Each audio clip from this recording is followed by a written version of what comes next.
नमः। साईं राम, प्रशांति गाथा धारावाहिक श्रृंखला के इस भाग में आपका स्वागत है। आज हम त्रयी वृंदावन के बारे में बड़ी रोचक जानकारी आपके सामने प्रस्तुत करने जा रहे हैं। त्रयी वृंदावन नाम है भगवान श्री सत्य साईं बाबा के व्हाइटफील्ड बेंगलुरु में स्थित निवास का, जिसका आकार कमल के समान है।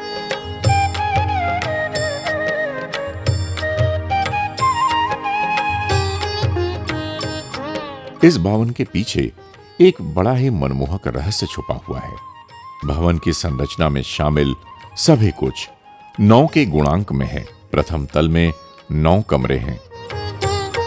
भवन के आंतरिक बरामदे का क्षेत्रफल 18 फुट है। भवन के ऊपर बनाए गए कमल की संख्या 18 है। गोल आकार के इस भवन का बाहरी व्यास 54 फुट है।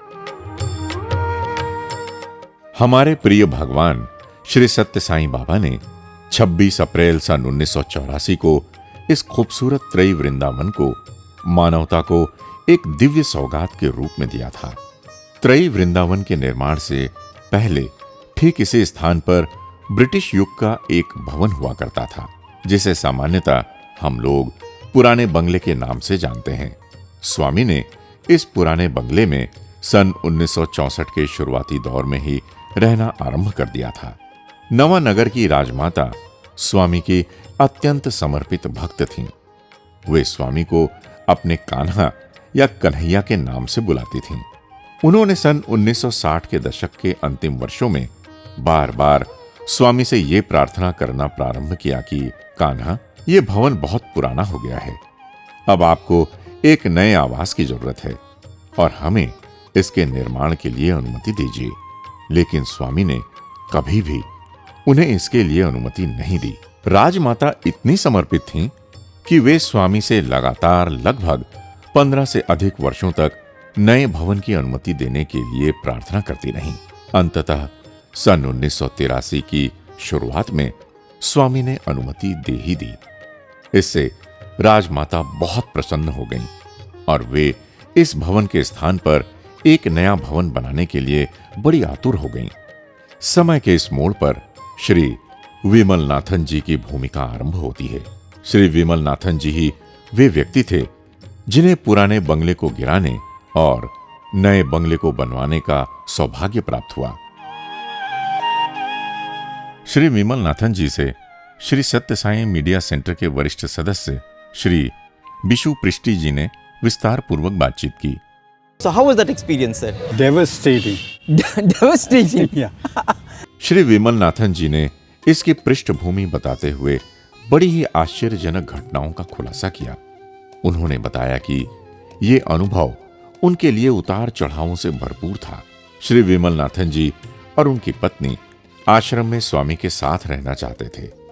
इसके लिए सन 1969 से 1979 के 10 वर्ष के लंबे समय तक वे दोनों लगातार स्वामी से विनती करते रहे और उन्हें राजी करने की कोशिश करते रहे, मनाते रहे कि वे अपने साथ रहने की अनुमति दें। लेकिन स्वामी ने अनुमति नहीं दी और 10 सालों तक वे प्रतीक्षा करते रहे। आखिर में सन 1980 में स्वामी मान गए और उन्होंने कहा, आओ। विमल नाथन जी बताते हैं कि वे फौरन वापस गए। उन्होंने नौकरी से इस्तीफा दिया, अपना सामान बांधा और जो कुछ बेचने लायक था उसे बेच दिया। 5 फरवरी सन 1980 को वे व्हाइटफील्ड रेलवे स्टेशन पर उतरे। उन दिनों स्वामी यहां दर्शन दिया करते थे और ये इलाका काफी खुला हुआ था। लेकिन अगले 2 वर्षों तक स्वामी ने विमल नाथन जी की ओर देखा तक नहीं और वे स्वामी से कोई जिम्मेदारी मिलने की प्रार्थना करते रहे। एक दिन एकाएक स्वामी ने उनसे कहा कि इस भवन को ध्वस्त कर दो। श्री विमल नाथन जी को लगा कि या तो कुछ गड़बड़ है या उन्होंने ठीक से सुना नहीं, लेकिन स्वामी बहुत ही गंभीर थे। स्वामी ने गंभीर चुप्पी के बाद कहा, तुम ये काम करोगे या मैं किसी और से करवाऊं?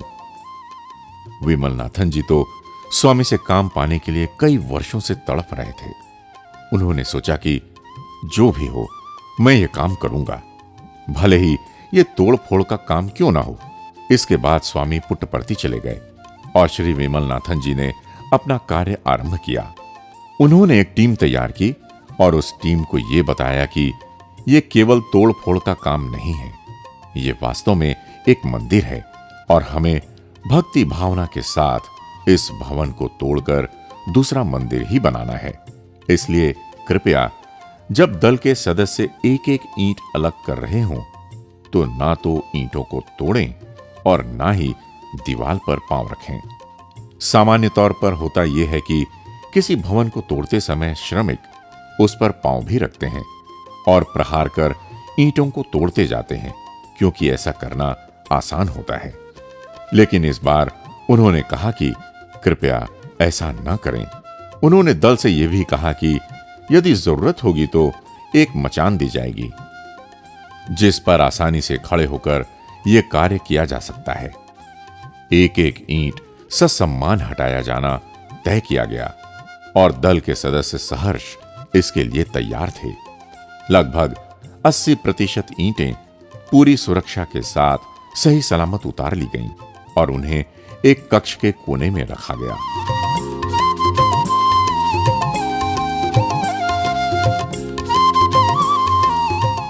विमलनाथन जी ने स्वामी को प्रगति से सूचित करने के लिए भी एक अनोखा तरीका खोजा।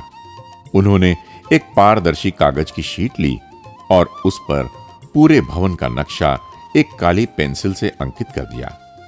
जैसे जैसे वे भवन को गिराते जाते उस हिस्से को बिंदु रेखा के रूप में स्वामी को दिखाने के लिए भेजते जाते थे। पहले हफ्ते के बाद उन्होंने हर हफ्ते प्रगति पत्रक स्वामी को भेजना आरंभ किया। स्वामी इस प्रगति पत्रक को देखकर बच्चों की तरह खुशी व्यक्त करते थे, मानो कि स्वामी के भीतर कोई बाल साईं जाग उठे हों। स्वामी दूसरों को भी दिखाते थे कि देखो देखो।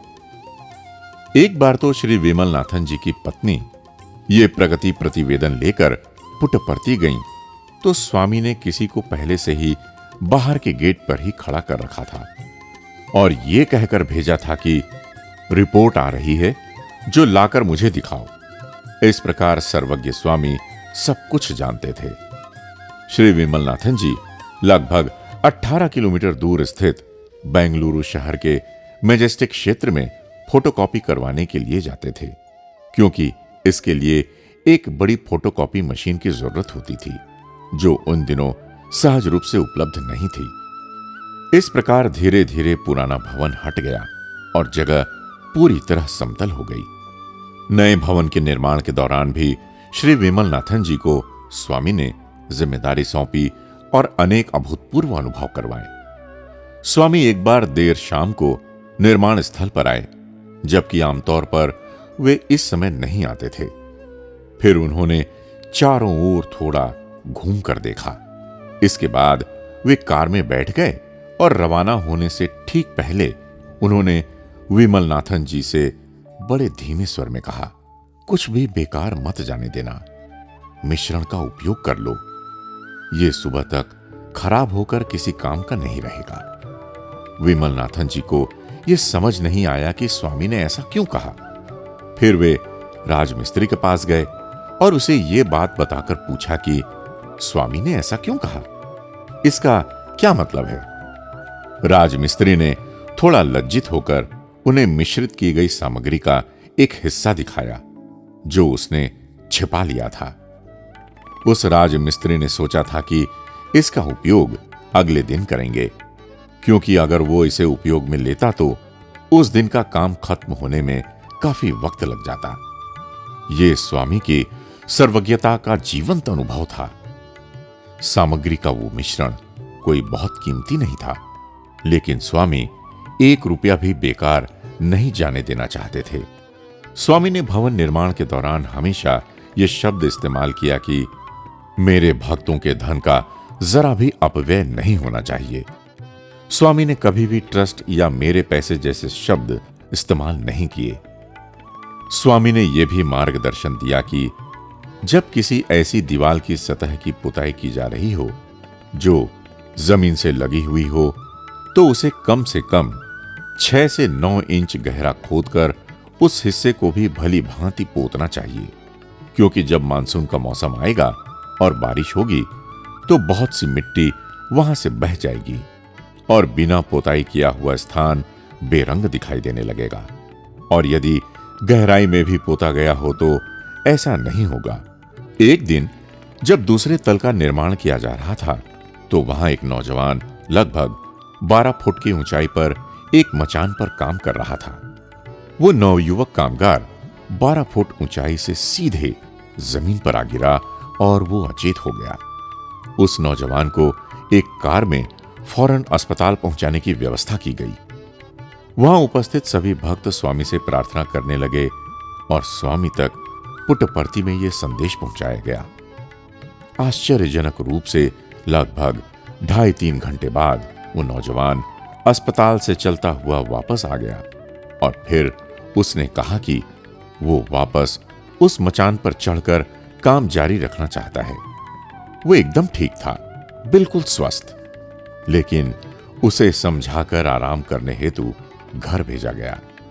वहीं दूसरी ओर स्वामी ने पुट्टपर्ती से उस नौजवान के लिए विभूति भेजी और ये भी पूछा कि किसी ने उसके घर जाकर उसके हालचाल देखे हैं अथवा नहीं।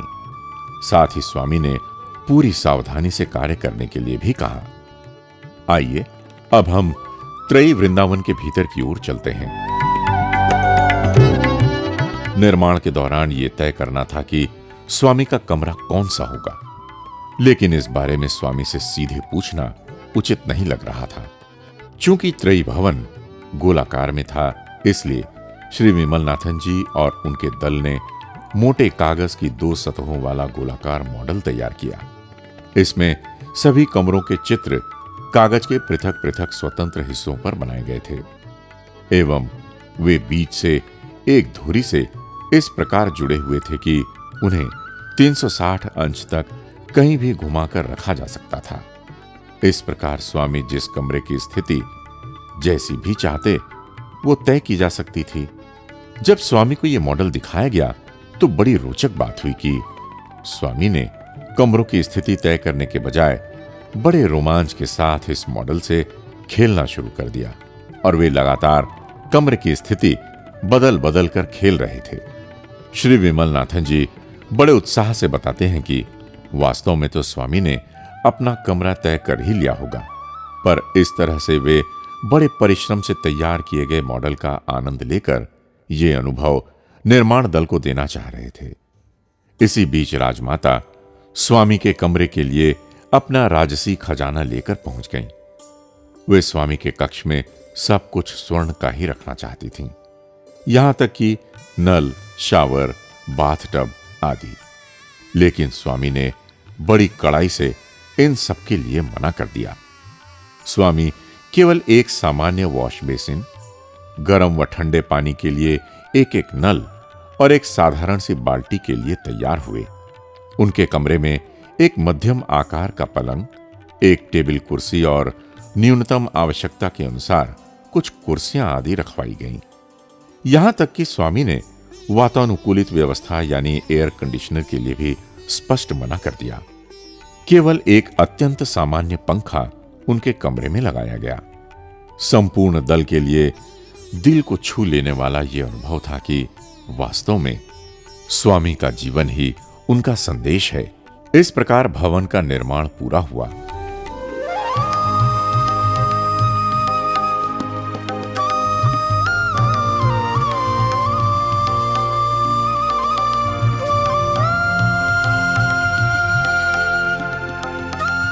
अब इसका नाम रखा जाना था। सन 1960 के दशक में मुंबई धर्म क्षेत्र में स्वामी का आवास बना था, जिसे सत्यदीप नाम दिया गया था। 1970 के दशक में स्वामी ने हैदराबाद के भक्तों को शिवम नाम के भवन की सौगात दी थी। 1980 के दशक में चेन्नई यानी मद्रास में सुंदरम नामक भवन की सौगात दी थी। जब त्रयी वृंदावन के इस भवन के नामकरण की बारी आई तो कहते हैं कि भगवान ने कुछ सोचा और सत्यम शिवम सुंदरम नाम पर गौर किया गया, लेकिन यह नाम काफी लंबा था। फिर स्वामी कुछ पल के लिए रुके और उन्होंने घोषणा की कि इस नए मंदिर का नाम होगा त्रयी। और फिर स्वामी ने इस आवास का शुभारंभ 26 अप्रैल सन 1984 को किया।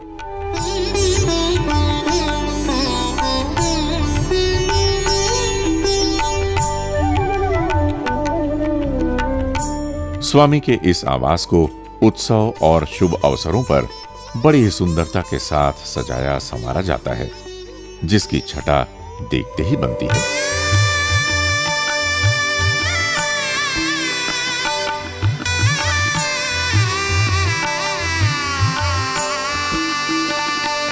स्वामी ने इस भवन के प्रांगण को अपने चरणों से पावन करते हुए अनेक सुनहरी यादें हमें अपने दिल में संजोए रखने के लिए प्रदान की हैं।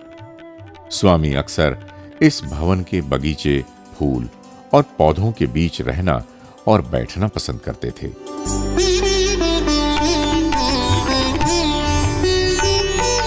छात्रों से स्वामी इस भवन के भीतर बड़ी अंतरंग वार्ता किया करते थे, जिसका छात्रों को सदैव आतुरता से इंतजार रहता था। इन वार्ताओं को त्रयी सत्रों या त्रयी सेशंस के नाम से भी जाना जाता है।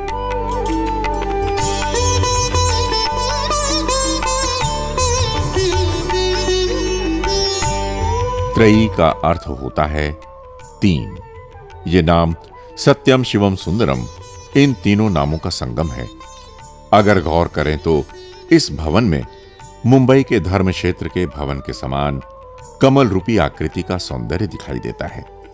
भवन के भीतर त्रयेश्वर लिंगम है, जिसकी नित्य पूजा होती है, जो कि हैदराबाद के शिवम भवन का प्रतिनिधित्व करता है। चेन्नई के सुंदरम भवन के समान यह भवन भी बड़ा ही सुंदर और मनमोहक है। त्रयी का एक अर्थ वेद भी होता है, अतः यह भवन वेद पुरुष परम ब्रह्म परमात्मा के निवास का धाम है। ललिता सहस्त्र नामावली में दिव्य माता का एक नाम त्रयी भी है। हमारी साईं मां के इस आवास का नाम भी त्रयी है, क्योंकि हमारी ममतामयी साईं मां तो आज भी यहां निवास करती हैं, अपने निराकार स्वरूप में। जय साईं राम।